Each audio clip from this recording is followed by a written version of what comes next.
to this. Hello, everyone. Welcome to this webinar. This is the sixth webinar for the Lunch and Learn series, IACAPAP's Lunch and Learn series. Obviously, our audience is from all over the world, so it's actually breakfast time here in Boston, maybe more towards lunch for our speaker, Dr. Fadi Maalouf, and our attendees joining from maybe the Middle East and Europe, and certainly towards dinner time in Asia and Australia and other parts of the world. But we're excited, regardless, to have you all with us. I'll do a very quick introduction, and then we will get started. I'm your host for today. My name is Hisham Hamouda. I'm an attending psychiatrist at Boston Children's Hospital and Harvard Medical School, and I'm one of the vice presidents of IACAPAP. I'm really honored to have with us today a wonderful speaker, Dr. Fadi Maalouf. Dr. Fadi Maalouf has a very impressive CV, so I will be very short in the introduction because I cannot do it justice. But Dr. Fadi Maalouf is the chairperson of the Department of Psychiatry and a professor at the American University of Beirut. I believe recently became a full professor, so congratulations, Dr. Maalouf. Thank you. He also holds an adjunct faculty appointment at the University of Pittsburgh in the USA. And he's trained in general psychiatry and child and adolescent psychiatry and is certified by the American Board of Psychiatry and Neurology. Dr. Maalouf's research interests are wide, and they include the epidemiology of childhood psychiatric disorders, and specifically emotional disorders, and in school-based youth mental health interventions that aim to bridging the treatment gap in this population. Dr. Maalouf has received several grants and awards from prestigious organizations such as the American Academy of Child and Adolescent Psychiatry, the American Foundation of Suicide Prevention, and the Harvard Medical School Center for Global Health Delivery. He is also an elected member of the Alpha Omega Alpha Honor Medical Society. And above all, he's a lovely friend and a colleague that I've known now for, let's say, almost 20 years since our residency when he was my senior resident. So always an honor, always a treat to also hear Dr. Maalouf speaking. I'll do very quick announcements and then I'll hand it over to Dr. Maalouf. So an e-certificate of participation will be provided for those IACAPAP members who've attended this webinar and completed the survey at the end. Our next webinar is on the 21st of September, and it will be hosted by the Oceania region. It's going to be the 7th one, and the title is going to be COVID, a Maori Child and Adolescent Psychiatrist Experience, Local and Global Lessons. So we look forward to that. Don't forget to join our IACAPAP membership that is open to individuals and as well as organizations. But if you want to join as an individual, this is information on how to join. And finally, I also want to invite you all to join us again at the IACAPAP World Congress. We're very excited to be meeting in person again after all these years. So it's going to take place between the 5th to the 9th of December in Dubai. And it's still time for early bird registration. So if you want to take advantage of that, you can find all the information here on the slide, or you can visit us on the website. We have a very exciting program, and we're also going to have the chance to hear again from Dr. Maalouf as one of our keynote speakers at this Congress as well. Without further ado, I'd like to again thank you all for joining and thank Dr. Maalouf. One final announcement before I hand it over to Dr. Maalouf. As Dr. Maalouf is presenting, feel free to post any questions you might have in the Q&A box. So you can post the questions in the Q&A box, and we are going to collect the questions, and I'll ask the questions to Dr. Maalouf at the end of this presentation. So the last 10-15 minutes will be left for questions for Dr. Maalouf. So without further ado, I'd like to welcome Dr. Maalouf. I will stop sharing my screen. Please go ahead, Dr. Maalouf.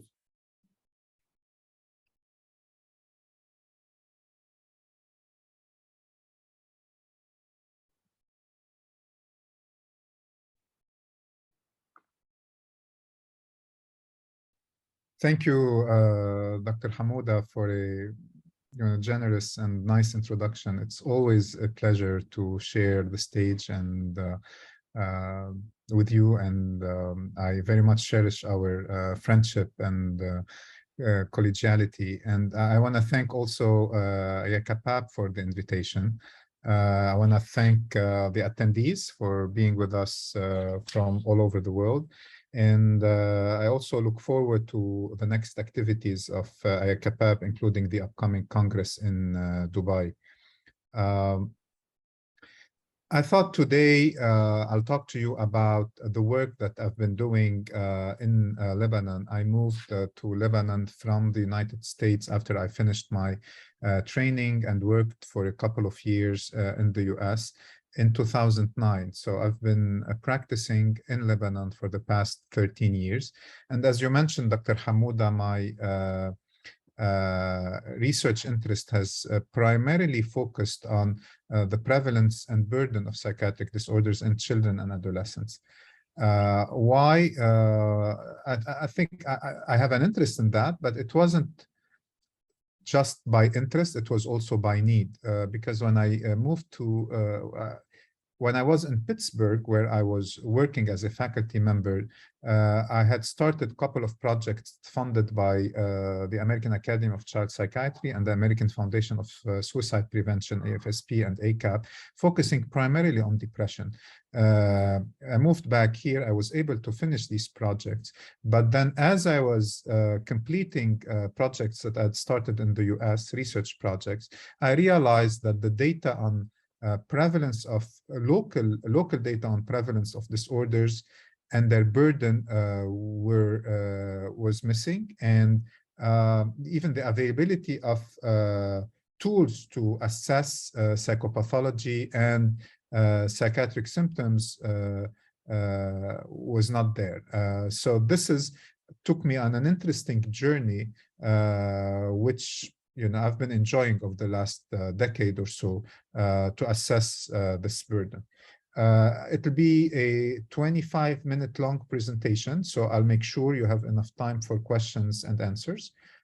Please remind me, if you don't mind, 5 minutes, although I have my cell phone here in front of me, but I'll make sure if you give me a 5-minute notice, that would be great. I always like to start with this picture. This is a picture of the American University of Beirut. This is at the heart of Beirut, which is the capital of Lebanon. The university overlooks the Mediterranean Sea. And it's one of the few green places or spaces in Beirut. Looking at the burden of psychiatric disorders in children and adolescents, and this is from recent data published in The Lancet in 2022, years lived with disability for kids who are between the 0 to 14, conduct disorder, top of the list, anxiety disorder. So both psychiatric conditions, these are among the top 10 reasons for years lived with disability in this age group. For adolescents, you have depression, anxiety, and bipolar and conduct among the top 15 causes or reasons of years lived with disability. So, mental health conditions are pretty disabling even for young kids and adolescents. Focusing on our area, so this is again from The Lancet in 2022. This is looking at DALI, which is another measure of disability. The red is the highest DALI, or the highest level of disability. And if you zoom in on the Middle East, where we are, you'll see that Lebanon is red. At least according to this Global Mental Health Disorders Collaborator survey, our burden of mental disorder in general for mental disorders is among the highest globally. We share this with other parts of the world as well that are in red. Lebanon has a long-standing history of making the news for good reasons and sometimes for not so good reasons. We're known for, our nature, our weather. We're also known for our nice cuisine, but we're also known to have lived a long history of civil war that started in 1975 and ended in 1990, after which there continued to be some level of civil unrest and instability. We're also known to have had at least 2 or 3 different revolutions that took place over the last 2 decades in Lebanon. This is before what we call the recent crisis, which started in 2019, and the recent crises are more than one. I call them the quadruple whammy. Some of them we share with our colleagues and the community in the world, which include the coronavirus, maybe online learning for the kids when there was remote learning, but specifically in Lebanon, and since 2019, we've been experiencing the worst economic crisis in the recent history of the country, where our currency has lost more than 80% of its value compared to the US dollar. And we have witnessed an exodus of people leaving the country for immigration, which has left those of us who stayed here to deal with significant losses when it comes to social relationships and support. These are in addition to the Beirut explosion, which unfortunately was another major event that took place in 2020, which was even an added stressor to the quadruple whammy, which our population has been recently experiencing.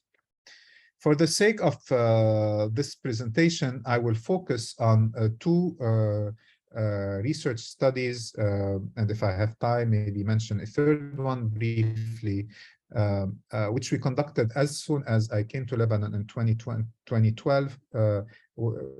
Was limited to Beirut, and then a more recent one in 2018, which was more national.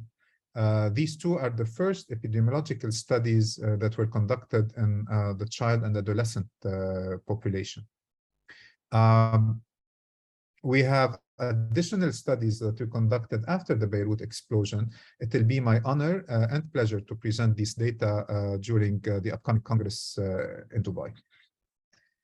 So BaySci is the first one, which is the Beirut epidemiological investigation of the psychiatric status of youth. All of this work was done in collaboration with many colleagues from around the world. We have colleagues from the Faculty of Health Sciences here in Beirut, but also from the Faculty of Medicine. We had some joint efforts and grants with colleagues from Harvard and Australia as well. So in 2012, we conducted an in-depth psychiatric interviewing of a random sample of around 510 participants, randomly selected from the greater Beirut area. And then again, Beirut is the capital of Lebanon. During this study, it was diagnostic in nature. So we used the Dauba, which is a diagnostic interview. We interviewed the parent, we interviewed the child, but we also ran other measures looking at peer relations, at bullying, at demographics, etc., academic performance. Our main findings were that at least 1/4, or not at least, 1/4, 26% of our adolescents in this sample had at least one psychiatric disorder. Some of them had more than one, and 74% did not have any. So 1 out of 4 did suffer from a psychiatric disorder. This was higher than what you see worldwide, which is probably pooled data would be around 20% or so. in this age group, adolescents. Looking at the distribution of the different disorders, anxiety disorders was the highest, around 13%, followed by ADHD. And then you have mood, ODD, and PDD, because back then the DSM-5 was not out yet, and we were still looking at the DSM-4 diagnosis according to that data. We also were interested in looking at the correlates of the different disorders, which would help us identify people who are at risk. And we had several correlates. These are, the most important ones, but basically people who came from families with unmarried parents, and under unmarried, they could be divorced or separated, or not married, but primarily divorced and separated. Those who were out of school, those who had a chronic psychiatric illness, chronic physical illness, and those who either were a victim of bullying or those who were perpetrators themselves. So both the bullies and the victims were at higher risk to develop a psychiatric disorder. The most striking finding, and as you see in the next study, because we replicated this finding, the most striking finding was the amount of kids who were not receiving the help needed. So from those who suffered from a psychiatric disorder, only 6% had ever sought or received any kind of help. And that was heartbreaking. And when we replicated this finding, it was even more heartbreaking for us, which led us to look at developing school-based interventions, which is another area of research that at some point I collaborated on with other colleagues. But for the sake of this presentation, this is the first time where we showed that 95% of our kids living with a psychiatric disorder were not getting any help. If you compare this to kids in the US, it's around 50%. 50% of kids in the US, or 45%, were receiving the help needed. 50% were not, which is still a high number, but that was striking for us. And then again, this was from Beirut. We thought that we needed to have national data. So we embarked on another project a few years later. And this time it was a national project. We divided the whole Lebanon. And what you see here on the right is the map of Lebanon. We divided Lebanon into different governorates, the north, south, Beirut, etc. We proportionately recruited, my co-investigator is a epidemiologist with great interest in mental health. So she did oversee our recruitment strategy. In this study, which is larger, we recruited 1,500 families, or 17. Our age group was larger. So we have kids as young as 5 and as old as 17.11.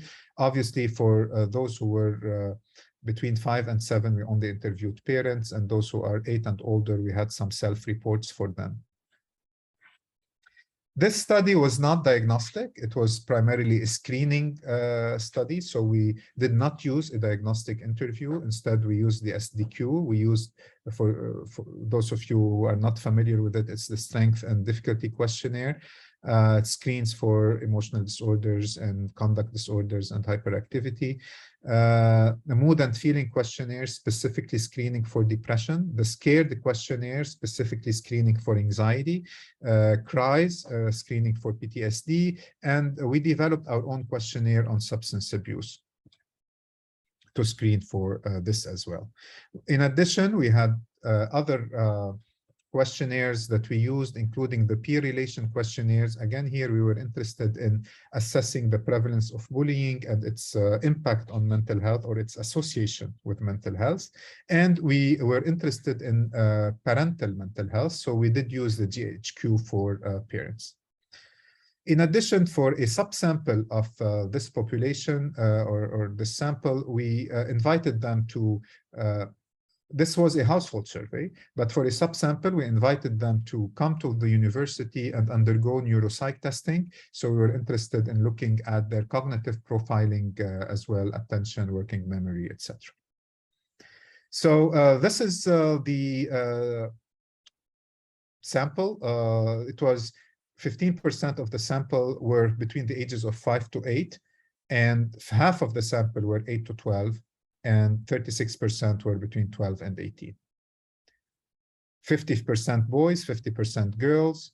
This is the, if you'd like to take a look at the family income, it's there, employment, unemployment, it's there, etc.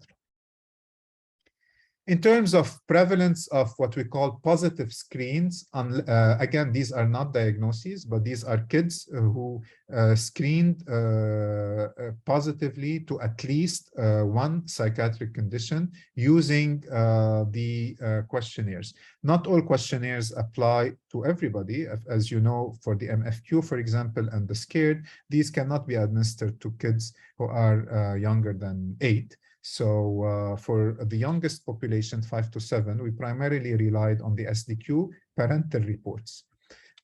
For older kids, we had self-reports and we also had parental reports, and a positive screen was considered either a parent or a child reporting a positive screen. So you see that for the older population, 12 to 17, around 45 to 47% of this age group screened positive for psychiatric disorder, close to 50% really. A third of kids who were between 8 to 11, and around 5% of kids who were much younger.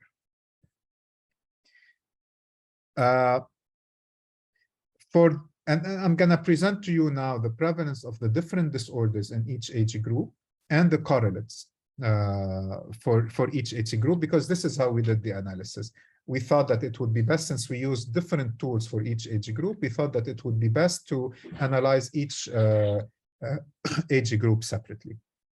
For those who were between the ages of 5 to 7, school difficulties were high on the list. 14 odds ratio of 14 times more likely to have psychiatric disorders. And as expected, family history was quite elevated, 20% odds of developing a psychiatric disorder and having a chronic physical illness. I think I have family history listed twice here, so this may be an error, I apologize. On the other hand, parental education was a protective factor. For kids between the ages of 8 to 12, again, 32% of them screened positive for a psychiatric disorder. The highest disorder on the list was anxiety. And here we differentiate between anxiety and PTSD. We use different scales. But then it's followed by PTSD and depression. Looking at the correlates in this age group, you see that for some reason here, understandable, maybe family history does not emerge as a correlate. On the other hand, chronic physical illness, bullying here becomes an important correlate, parental mental health, but family income is protective factor. We had family education there, here we have family income as a protective factor. For the older age group, we're talking about here 12 to 18, 50% of them screened positive for a psychiatric disorder. Highest was anxiety, PTSD, then anxiety and substance use. Depression was lower, probably 8%, which is maybe counterintuitive, but this is, our finding here. We had more correlates than the previous age groups. Here, gender emerges as an interesting correlate, which is not surprising. Females are at higher risk. The older also age emerge as a significant correlate. Again, family income here is protective. Bullying is a correlate along with chronic physical illness and academic performance. This is the, sometimes you want to replicate your previous findings. And in this case, we did not want to replicate our previous finding. but unfortunately we did. So again, even in this study, the national study, 5% of kids who screened positive, not diagnosed, who screened positive for psychiatric disorder had only 5% had received help. So we see a wide treatment gap again here. In looking at, I'm trying to understand why people were not receiving help. We asked about the barriers to seeking mental health care. And we asked them whether any of these reasons were main barriers, and to classify the reasons as major barrier or minor barrier. And to our surprise, stigma and the discomfort were not primarily rated as major barriers. What was rated as major barrier were unavailability of mental health services and cost of mental health services. And I can tell you that mental health services in Lebanon at this point are not covered by third-party payers. So it's all out of pocket. And the availability is a major issue. And now with the exodus of mental health professionals, it's even more of an issue. Referring a patient to a mental health provider at this point is in Lebanon is a very challenging task. I personally, although I'm a clinician and an administrator, I spend a good hour every day trying to find a provider to one of my patients or one of my colleagues' patients. As we speak, I was briefed this morning from our clinical manager at the department. We have 360 patients on the wait list, waiting for an appointment to be seen at our department. I'm sure other departments are equally busy.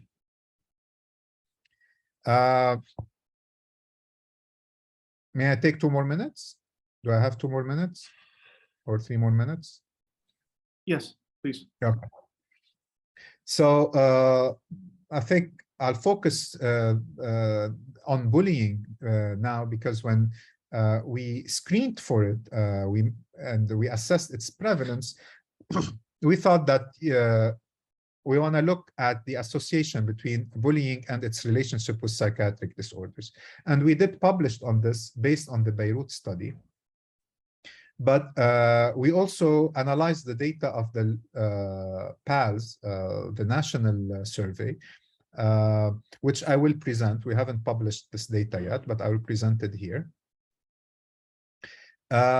We looked at how prevalent bullying is using the peer relations questionnaire.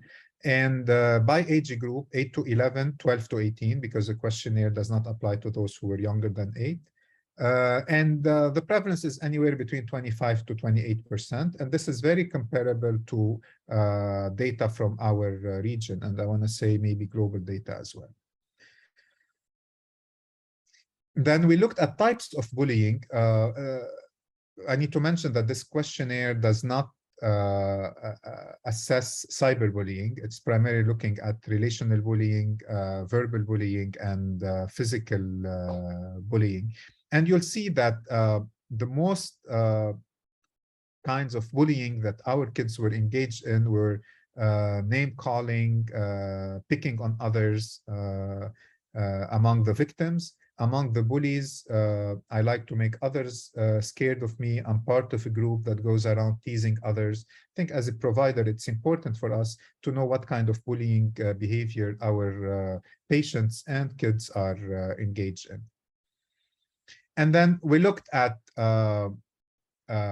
correlates of bullying.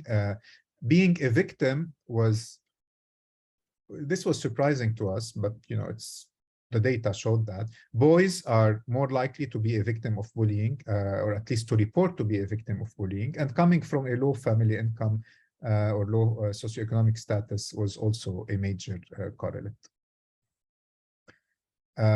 Receiving accommodations at school, so having a learning difficulty or learning disability, was another major correlate.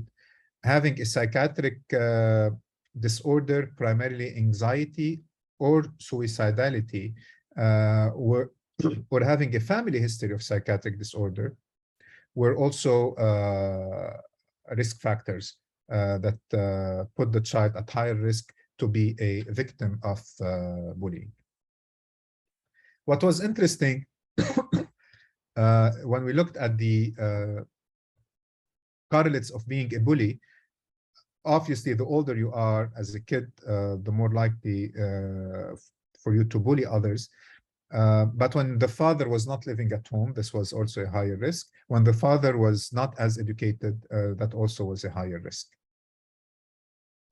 You're more likely to bully if you received accommodation at school as well, but you're more likely to be a victim as well if you did that, if you were receiving accommodation at school. You're more likely to bully if you repeated grades.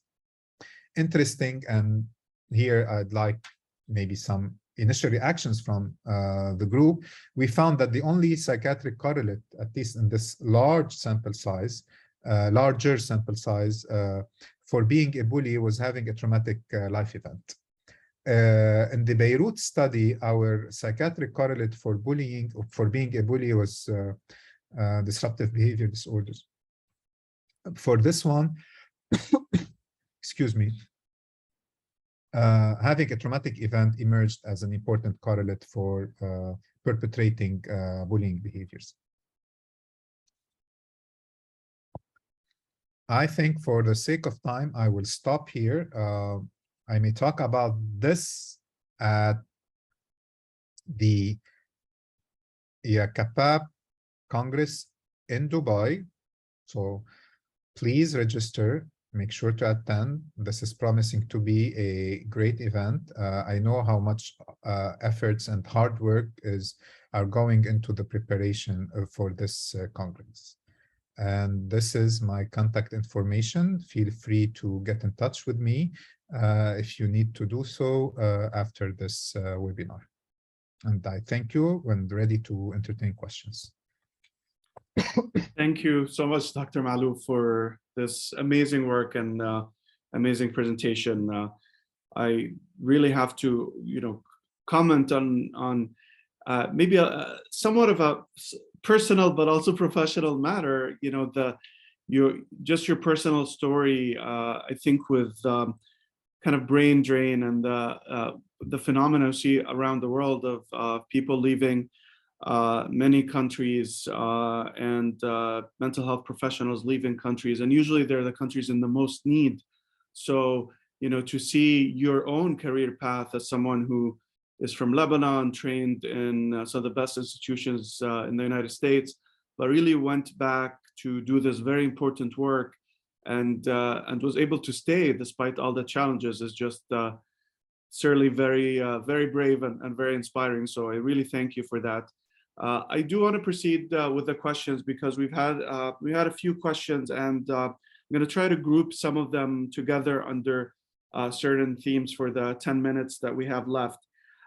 First question was around validation of the tools that you used in your studies in Lebanon. Were you able to validate the tools for your population? Thank you. It's a very important question, and that was one of my concerns as soon as moved here and started using these tools. The answer is yes.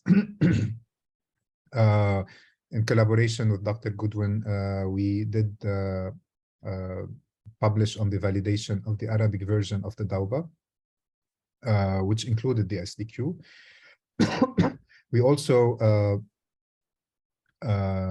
translated and validated the other questionnaires that were used, primarily SCARED and MFQ.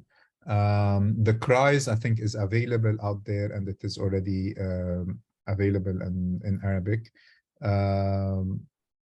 PRQ is the only questionnaire, the bullying one is the only questionnaire that we did not validate, but we did translate, back translate, and compared the back translation to the original English translation and made the needed edits. But the major, the major tools that were used are now valid in Arabic. Excellent. Thank you for that.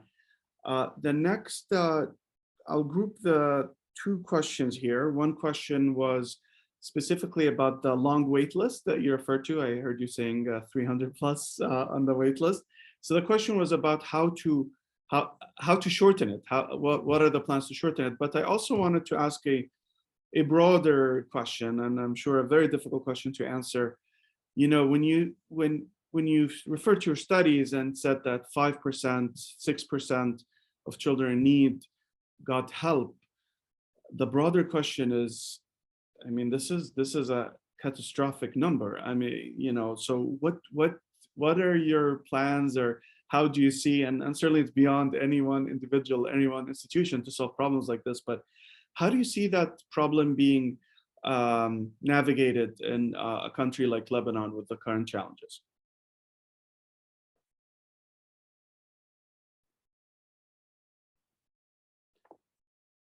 You're muted, Dr. Maalouf. Dr. Maalouf? Yeah, thank you for highlighting this issue, because if really I want to choose 2 or 3 main things that keep me and colleagues up at night, this is one of them. And as early as today, we had a staff meeting to discuss how to best navigate our wait list. If only 5% of our kids are getting help and we're not able to accommodate them, what if, you know, 15% want to seek help? What if 20% want to seek help? What would happen? One of the answers, well, there are, you know, local answers that people can do. For example, for us, we're going to start triaging those on the list, try to offer 1 to 2 appointments for crisis management. For those with anxiety, maybe refer them to progressive muscle relaxation, diaphragmatic breathing, have them try it at home, etc.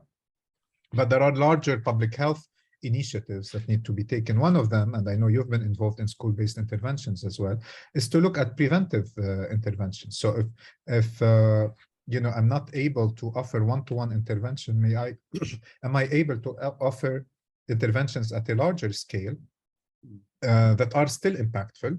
And also, am I able to shift tasks, mental health tasks, to other professionals around, train them in a way where they can deliver this intervention, for example, teachers or community leaders, for those with either at risk or with mild symptoms, and see an impact there. So I think this is how I see the way forward. With the lack, we cannot wait to have properly trained child psychologists and psychiatrists to join. This will take decades for a country to build its human resources from scratch. Excellent. So certainly focusing on kind of prevention, promotion efforts at a large scale. And sounds like shifting. that's one of the ways of tackling the problem. Thank you. The next question, and I'm going to try to read it. I'm not 100% clear about the question, so I'm also going to ask the person who asked the question if they want to further explain it. But I'll read the question for you. It says, "Hi, thank you for the amazing presentation. Both studies are remarkable, and I leave with many questions and ideas. I'd like to ask you about how you use the data with the community in schools." So I think the question is asking about when you're doing kind of the schoolwork, how does the data inform the schoolwork? I think that's what the person asking is asking about, but certainly if they want to clarify the question further, I'd be happy to send the clarification. So what generated, I'll answer, but you know, if the person who asked the question feels that their question was not answered, please feel free to interrupt me and clarify. So the finding of treatment gap that is that wide is what triggered our looking at ways to reach kids where they are. So we thought, you know, if they're not coming to us, why won't we go where they are, which is the school? This is where the natural environment is. So this is how the data informed us and helped us get funding, because it was a nice story for the funders to hear. But also, the data was powerful to give us access to the school and to give us the support of the Ministry of Education. So we told the school administrators, and when we met with the Ministry of Education officials, we did tell them that you know what, you know, you have among your students out there, you have at least 25%, 30% of them living with a mental condition. And only from those 25, 30%, only 5% are seeking help. So we want to help you help them. And, by showing them these numbers, we not only gain credibility, but they also saw that, we're trying to help them avoid a problem that was accumulating and address an issue that is of public health importance. And it helped us also with the parents, because for the school-based intervention, it was a research study. So when we went and presented the intervention to the parents, we used our data to not convince, but to inform the parents about the importance of the intervention based on our previous findings. So definitely data is powerful, as we all know. Thank you, Dr. Maalouf. Questions keep coming in, and we have a few minutes left. So I think we'll try to take at least 2 more questions and then maybe stop there. The next question, I think, is related to a couple of the previous questions, but maybe you'd like to elaborate more. This is a question saying, with restricted resources, what's the next step and plan to respond to the high prevalence of psychiatric and mental disorders?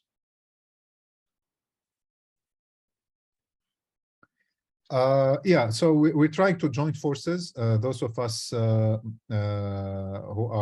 who stayed here and trying to see whether there is a way for us to work together. But most importantly, is to think outside the box, develop interventions that would target a larger group of people instead of individuals, that would include task shifting, where not only specialists and mental health professionals deliver them, but maybe nurses or teachers or community leaders deliver interventions to at-risk population and those with mild symptoms. Okay, thank you. And I think we have time to take one final question. This is from Professor Kato in Japan. He asks if you could tell us about concrete subject of traumatic events in your research.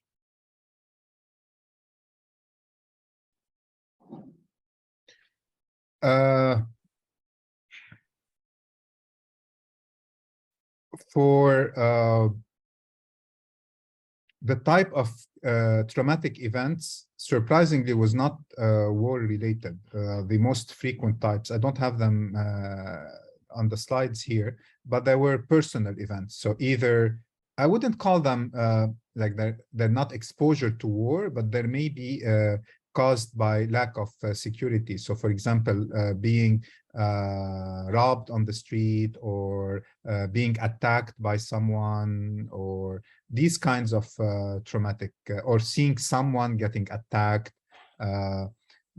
but they're not necessarily war-related, and they're not what you think of, such as physical or sexual abuse. It was more security-related and safety-related events, attacks primarily.